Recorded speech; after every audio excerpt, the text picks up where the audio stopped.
কাজে এবং কিছু কিছু ক্ষেত্রে আমরা অলরেডি রেজাল্ট পেয়েছি। আপনি ডিমের ক্ষেত্রে দেখেন, আমরা ডিমের ক্ষেত্রে আমরা মিডল ম্যানের যে জায়গাটা সেটা আমরা সরিয়ে দিয়েছি, ফলে এখন ডিমের মার্কেটটা পুরো স্ট্যাবল হয়েছে। পলিটিক্যাল মাস্টার বলে দিত যে এই জায়গায় এর এগেনস্টে কেস করো, এটা করতো।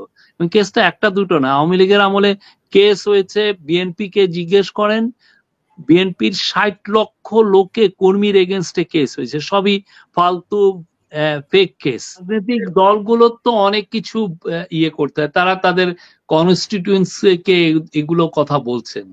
আমরা তাদের সাথে সোফার কোনো বিরোধ দেখছি না, তা আমরা মনে করি তারা আমাদের অংশীজন এবং তাদের সাথে আমাদের যথেষ্ট ভালো সম্পর্ক আছে। এবং উপদেষ্টাদের মধ্যেও অনেকে বলছে যে রাজনৈতিক দলগুলোর অধৈর্য হয়ে যাচ্ছে নির্বাচনের জন্য এবং অধৈর্য না হয়ে বরং সংস্কার কাজে সহযোগিতা করার জন্য। কিন্তু রাজনৈতিক দলগুলো তো মানে এইভাবে উপদেষ্টাদের কথাগুলোকে ভালোভাবে নিচ্ছে না। বিশেষ করে যে তিনজন সমন্বয়ক উপদেষ্টা আছেন তারা বিভিন্নভাবেই বড় দল বিএনপিকে বিভিন্নভাবে আক্রমণ করার চেষ্টা করছে। তো যেটা আসলেই বড় দল বিএনপি না, তারা বিএনপি কে আক্রমণ করতে করছে, আমি তো এরকম কিছু দেখি নাই। তারা জানাচ্ছে যে এই পুরো জুলাই অগাস্টের যে আন্দোলনটা, গণজাগরণ, গণ অভ্যুত্থান, এটার মূল মেসেজ ছিল বাংলাদেশের ইনস্টিটিউশন গুলোকে ফিক্স করা, বাংলাদেশের রিফর্ম করা। সেই জিনিসটা, এবং রিফর্ম করতে হলে সময় লাগে, এই কথাগুলো বলছেন। এখন এই কথাগুলো যদি গঠন করার চেষ্টা করছে না, তারা দল গঠন করলে, তারা যখন দল গঠন করবে তখনকার কথা, তখন, এখন না। না, তারা তো অলরেডি দলের ঘোষণা দিয়েছে। ঘোষণা দিয়ে দলটা গঠন করুক, অনেকে তো অনেক ঘোষণা দেয় না। এই জায়গাটা আমি আপনার সাথে একমত না। তারা ঘোষণা দিক আর না দিক, আমাদের দায়িত্ব, আমাদের এই ইন্টারিম গভর্নমেন্টের আমরা তখনই দেখবো যখন তারা পলিটিক্যাল পার্টিটা ফর্ম করেছেন। আমি ফর্ম করব আর করেছি, এটার মধ্যে অনেক তফাৎ। আমি মনে করি এখানে কোনো স্পষ্ট, তারা এখনো গভর্নমেন্টে আছেন, তারা গভর্নমেন্টের কাজ করছেন, আমি এটাই দেখছি।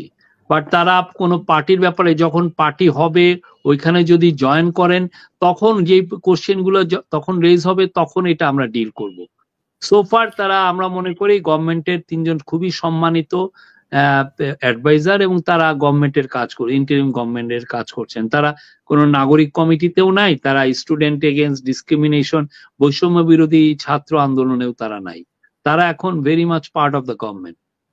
না, আমাদের তো চেষ্টাটা কতটুক হয়েছে আমরা বারবার জানাচ্ছি। আমরা এই কাজগুলো করছি, আমরা হোলসেল মার্কেট গুলো মনিটর করছি, আমরা দেখছি যে একটা প্রোডাক্ট কিভাবে গ্রোয়ার লেভেল থেকে বায়ারের হাত পর্যন্ত, গড়ানো পর্যন্ত কি পরিমাণ, কোথায় কোথায় চাঁদা হয়, সেই জায়গাটা আমরা টার্গেট করেছি। কিছু কিছু লোক অ্যারেস্টও হয়েছেন। এই জায়গাগুলো আমরা ডিসম্যান্টেল করার চেষ্টা করছি। আপনারা জানেন এগুলো খুব গভীর, এদের শিকড় খুব গভীর। সেই জায়গাটা আমি একজনকে সরিয়ে দিলাম, দেখালো আরেকজন এসে এই জায়গাটা রিপ্লেস করছেন। পুলিশ এটা নিয়ে কাজ করছে, আর পুলিশ খুঁজে বের করছে কারা কারা কিভাবে এটা জড়িত। সেই জায়গাগুলো আমাদের কাজে, এবং কিছু কিছু ক্ষেত্রে আমরা অলরেডি রেজাল্ট পেয়েছি। আপনি ডিমের ক্ষেত্রে দেখেন, আমরা ডিমের ক্ষেত্রে আমরা মিডল ম্যানের যে জায়গাটা সেটা আমরা সরিয়ে দিয়েছি, ফলে এখন ডিমের মার্কেটটা পুরো স্ট্যাবল হয়েছে। অন্যান্য অনেক জায়গার প্রোডাক্টের মার্কেটও এখন খুব স্টেবল। আগে আলুর দাম ছিল 120-130 টাকা, এই জাস্ট 2-3 সপ্তাহ আগে। আপনি এখন যদি বাজারে যান, আপনি দেখবেন 60 টাকার মতো, 50 টাকার মতো আলুর দাম নেমে এসছে। এবং আমরা মনে করি এই দামের ক্ষেত্রে আমরা, এবং এটার জন্য আমরা যেটা করছি যে অনেকে অনেক ফুলিয়ে ফাঁপিয়ে বলেন, বারবার বলতে চান যে দ্রব্যমূল্যের দাম অনেক বেশি। আমরা সেই জন্য প্রতিদিনই দ্রব্যমূল্যের একটা রেট আমরা জানাচ্ছি যে দিস ইজ এভরিডে, যে এই প্রতিদিন কি কি দাম যাচ্ছে, এবং এটা আপনার জনগণ যাচাই করে নিতে পারে যে আমরা যেটা দিচ্ছি সেটা আসলে ভুল তথ্য দিচ্ছি নাকি রাইট তথ্য দিচ্ছি। এই বিষয়ে আমাদেরকে ক্রিটিসাইজ করাটা খুবই আনফেয়ার, এটা অন্যায়। আমাদেরকে এটা নিয়ে যদি আপনি কেউ ক্রিটিসাইজ করে, খুবই, কেন কেসগুলো তো আমরা ফাইল করছি না, গভর্নমেন্ট কি ফাইল করছে বা পুলিশ ফাইল করছে ইন্ডিভিজুয়াল সিটিজেন, এবং অনেকে ফাইল করছে যাদের ছেলে মারা গেছে, যাদের ভাই মারা গেছে, আত্মীয় স্বজন আহত হয়েছে, তারা ফাইল করছে। কারণ তারা যদি 200-300 জনের নাম দেয়, তো সেক্ষেত্রে আমরা তাদেরকে বলতে পারি যে না, এটা আপনি হয়রানিমূলক মামলা করছেন। আমি তাদেরকে বলতে পারি এবং সেই কাজটা আমরা করছি। কিন্তু দেখা যাচ্ছে যে সে এনরমাস একটা প্রেসার তৈরি করছে, সেই অনুযায়ী করে সে তারপরে কেসগুলো করছে। সেই জায়গাটায় আমাদের আসলে খুব যে বেশি কিছু করা, আমি তো, আপনি হচ্ছেন আপনি একটা আপনার ছেলে মারা গেছে, আমি এখন আপনাকে বলতে যাই না আপনি কেস করবেন না, এটা তো আমি আপনাকে বলতে পারি না, সেটা আমার মোরাল রাইটস নাই। কিন্তু আপনি আওয়ামী লীগের আমলে কি হয়েছে? আওয়ামী লীগের আমলে অলমোস্ট এভরি কেস হচ্ছে পুলিশ ফাইল করত, পলিটিক্যাল মাস্টার বলে দিত যে এই জায়গায় এর এগেনস্টে কেস করো, এটা করতো।